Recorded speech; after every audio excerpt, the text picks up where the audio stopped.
السلام علیکم ورحمۃ اللہ وبرکاتہ۔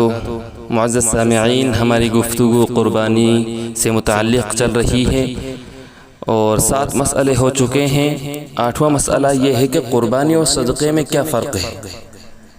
تو حضرت ابراہیم علیہ السلام کے واقعے سے ہم کو معلوم ہوا ہے کہ اصل مقصد جان کا نذرانہ پیش کرنا ہے، چنانچہ اس سے انسان میں جان سپاری اور جان نثاری کا جذبہ پیدا ہوتا ہے اور یہی اس کی اصل روح ہے۔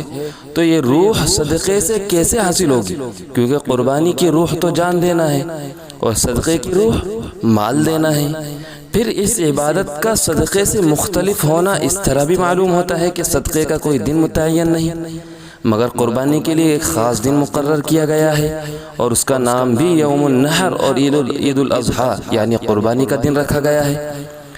جہاں تک قربانی کے مسئلے کا تعلق ہے تو یہ سلفاً خلفاً ایسی ہی ہوتی چلی آئی ہے، یہ نہیں کہ آج ہی سے چلی ہے۔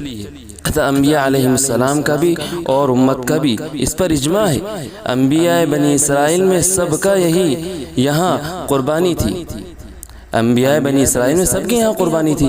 ائمہ کرام کا بھی اس پر اجماع ہے۔ یہ اور بات ہے کہ امام شافعی، امام احمد بن حنبل اور امام ابو یوسف کے یہاں قربانی سنت ہے، اور امام ابو حنیفہ کے نزدیک اس سے پہلے گفتگو ہوئی کہ واجب ہے ہمارے یہاں اور قربانی کرنا واجب ہے۔ یہ اس کے حکم میں اختلاف ہے، یہ اس کے حکم میں اختلاف ہے اور ائمہ کے دقائق ہیں، مگر قربانی کی مشروعیت میں سب متفق ہیں، یعنی قربانی کی مشروعیت جو ہے اس میں سب کا اتفاق ہے۔ اور اگر یہ کوئی غیر شرعی عمل ہوتا تو احادیث میں اس کی صفات وغیرہ کیوں بیان کی جاتی؟ چنانچہ صحابہ کرام رضوان اللہ تعالی علیہم اجمعین فرماتے ہیں کہ ہم کو حضور اقدس صلی اللہ علیہ وسلم نے ہدایت فرمائی ہے کہ ہم قربانی کی آنکھ اور کان کو خوب دیکھ بھال لیا کریں۔ ہم ایسے جانور کی قربانی نہ کریں جس کا کان آگے سے کٹا ہوا ہو اور نہ جس کا کان پیچھے سے کٹا ہوا ہو اور نہ جس کا کان چرا ہوا ہو اور نہ جس کے کانوں میں سوراخ ہو، اور اس کے علاوہ بھی بعض اوصاف مذکور ہیں جن سے معلوم ہوتا ہے کہ قربانی کے احکام صدقے سے بالکل جدا ہیں، الگ الگ ہیں۔ اس کو خوب سمجھ لیں آپ۔ اس لیے اس میں صدقے کے حکام سے پرہیز کرنا ضروری ہے، اور پھر ساری امت کا آج تک بلا اختلاف یہ عمل کرتی چلی آ رہی ہے، اور تعامل امت سب سے بڑی دلیل ہوتی ہے۔ جب یہ ہم کو معلوم ہو گیا کہ جانوروں کی قربانی جو ہر سال مسلمانوں پر لازم کی گئی ہے وہ ابراہیمی یادگار کی حیثیت رکھتی ہے، تو اس سے بھی یہ بات واضح ہو گئی کہ جانور کی قیمت کا صدقہ کر دینا یا کسی دوسرے نیک کام میں لگا دینا اس فریضے سے سبکدوش نہیں کر سکتا۔ جیسے روزے کی جگہ انسان نماز پڑھے یا نماز کے بدلے میں روزہ رکھے تو یہ کافی نہیں ہے۔ دوستوں، زکوٰۃ کے بدلے میں حج کرنا یا حج کے بدلے میں زکوٰۃ دینا یہ بالکل غلط ہے، یہ ایسا نہیں ہو سکتا۔ تو سیم ایسا ہی ہے کہ قربانی کی جگہ آپ صدقہ کریں یا صدقے کی جگہ قربانی کریں، یہ اچھا نہیں ہے، یہ غلط ہے۔ تو قربانی واجب ہے اور قربانی کرنا ضروری ہے۔